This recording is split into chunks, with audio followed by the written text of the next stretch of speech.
on the horizon of the biggest game of the year. Ultimate control of the AFC during the playoffs is up for grabs. Two storied franchises. Two Hall of Fame quarterbacks take the field against one another Sunday evening at 4:25. The media is hyping it up. The Steelers are hyping it up. Pep rallies all over. While the Patriots, coming off of a tough loss, are in the lab. Away from the noise, skipping the week-long pep rally. Not taking part in the festivities and the extravaganza. Going about business as usual. And that's the difference between these two franchises. See, Patriots are stoic, slow, cerebral, while the Steelers are emotional, high-strung, want to play for Ryan Shazier, rightfully so, want to prove they can actually beat the Patriots. Road trip time. Tom Brady and Bill Belichick are in the front of the car. Who's driving? It really depends on your own personal opinion on who means more to the Patriots franchise, but that's a whole different topic. The kids in the back seat. Silent road trip for the most part. You got baby Gronk, who's going to crack that awkward joke here and there. Try to break the silence, lighten the mood. But it's mostly a controlled car ride. Driver, Brady or Bill Belichick, pulls over. Anyone need to use the restroom? You got 10 minutes. Players shuffle out, do their business, get a snack and a drink. They're back in 10 minutes. Meanwhile, in Pittsburgh, in the vehicle, Big Ben Roethlisberger, the driver, while Mike Tomlin's in the front passenger seat. Kids in the back seat, loud, noisy. Are we there yet? Screaming lyrics to a god-awful song. Mike Tomlin chimes along with them while Big Ben tries to settle them down because he can't focus on the road. Once they get to their pit stop, no pun intended, Big Ben gives them the 10-minute time limit. They don't leave for another hour. Tomlin's out taking the kids to whatever place they want to go in the rest stop, getting the kids whatever food they want. Little rascals run circles around the place. Antonio Brown jumping up and down and asking why Le'Veon's half of the sandwich is bigger than his. James Harrison, the grumpy old man, is disgruntled because for some reason Tomlin forgot to feed him. Big Ben and Tomlin look around. Where's Martavius?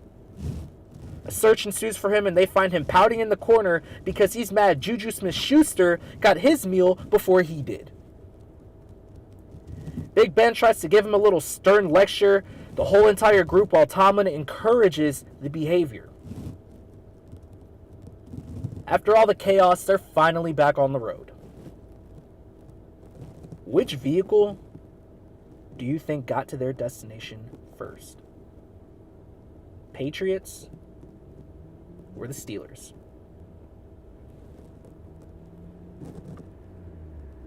To be honest, I'm looking at the game this weekend as great hype, great TV, a great spectacle, but has little implication on the destination.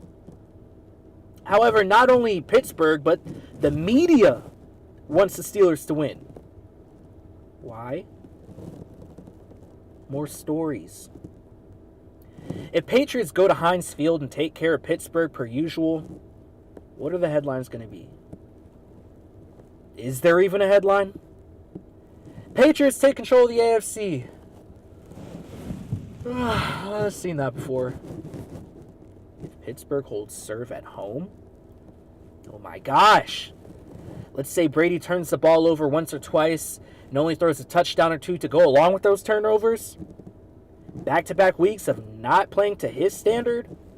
Is Brady finally showing his age? Brady exposed. Sunday highlights why the Patriots jumped the gun on the Jimmy Garoppolo trade. Antonio Brown, legit MVP frontrunner. Le'Veon Bell, best running back since prime AP. Ben Roethlisberger, reinvigorated, career resurgence. I could go on and on and on and on. The AFC's been a bore. The NFC lost its MVP frontrunner. Vikings aren't sexy. You can force feed me Cam Newton if you want, but I'm not going to buy it. The media survives on stories, and the Steelers beating the Patriots would be the major story of the season. It may frustrate you guys that I don't do Sunday game-by-game predictions, and trust me, it's not because of laziness. It's because there is legit no point in it, because it's so unpredictable for what essentially amounts to a pointless game. Don't take me calling the game pointless as me saying it isn't a good matchup and it won't be great TV. This could be the game of the year if it rises to its potential. But if the Patriots win, it's ho-hum. Doesn't change your thinking on anything. If Pittsburgh impresses and wins, while shocking, yes, they're still going to have to do it again in the playoffs, and I doubt they beat Belichick twice in 1 year. Regardless if they're at home both times or not, so for my answer on who's going to win this game, I don't know. My friends are Steelers fans, and I keep on joking on how the Patriots are going to whoop their ass, and it's true. In the playoffs, it's going to happen. I genuinely think Pittsburgh has no shot against New England in the playoffs, regardless of where they play. But for a regular season game that essentially doesn't really matter, all things considered,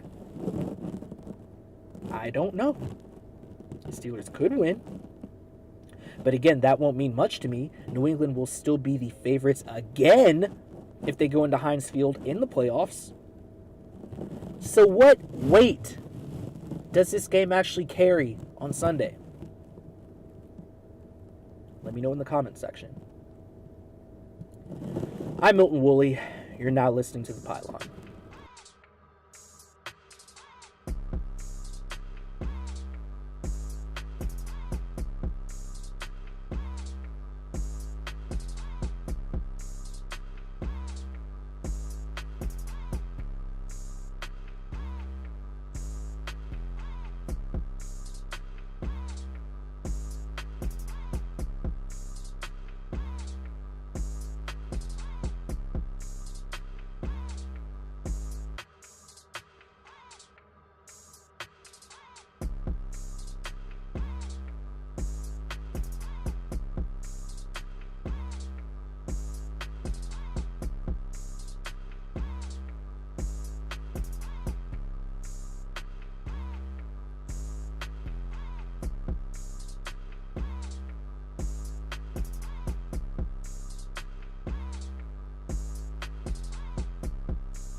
So the big story out of the NFC right now is that it's finally for the taking.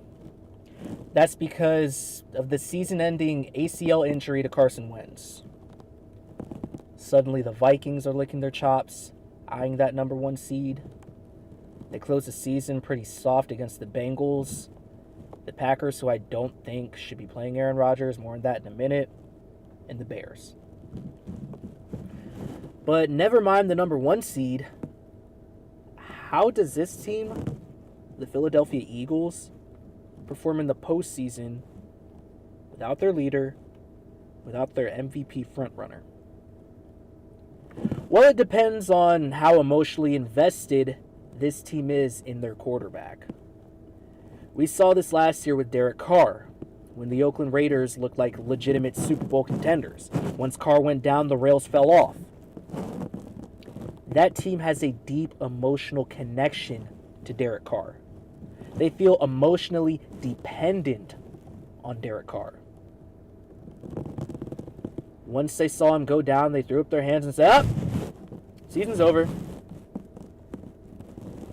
Doug Peterson's the new head coach. The offensive leaders with some baggage on it, Garrett Blunt, Alshon Jeffrey, Lane Johnson, Jay Ajayi. And like most emotional thinkers, myself included, I need a quick shot in the arm.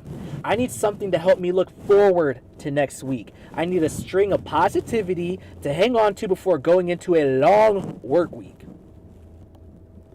And the offense against the Rams saw they can work with Nick Foles. He made a couple of throws to help carry over their hope into this week against the woeful New York Giants. The difference between this squad and the red-hot Oakland Raiders squad of last year is strong defense. Number 1 against the run. Top 10 in sacks. Top 3 in interceptions. Second best team in pass deflections. There's real talent on that defense to where if need be, they can shift into a defensive mindset. Slugfest, gut it out, ugly performance to keep pace just like the Minnesota Vikings do. Barring some sort of unforeseen catastrophic Nick Foles meltdown, I would not be too worried about the Philadelphia Eagles. So there's a common mindset in sports. If I'm walking, then I'm playing. They're going to have to carry me off the field in a stretcher. That mindset isn't just to exude this macho tough guy exterior. It's a way of letting your teammates know that no matter what, you are going to give them all you got, and they don't even have to doubt that for a second. And that's a great mindset for players to have.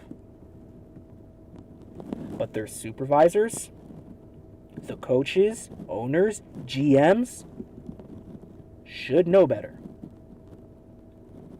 Football Outsiders gives Green Bay a 15% chance of making the playoffs. ESPN 538, 6% chance. It's looking like you'll need at least 10 wins to make the playoffs in the NFC this year, which is insane. But Milton, Aaron Rodgers has ran the table before. Yeah, but I'm not doubting Aaron Rodgers' ability.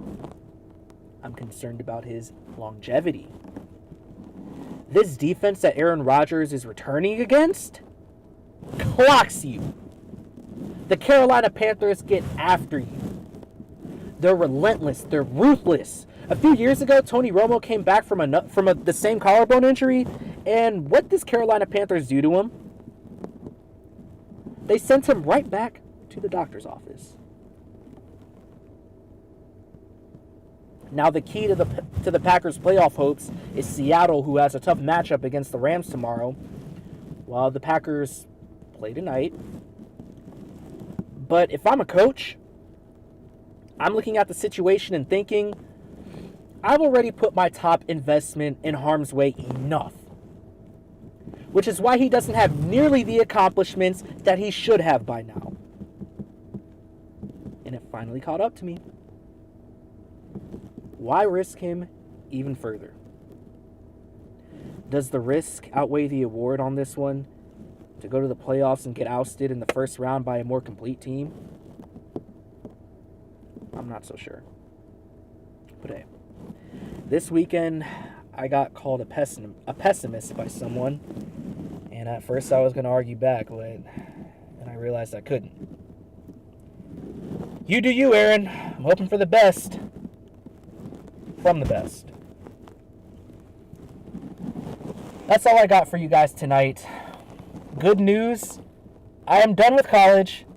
The semester's over. Turned in my last assignment. Took my last final. Failed it. But I still passed with a good grade. But yes, I am finally done with school.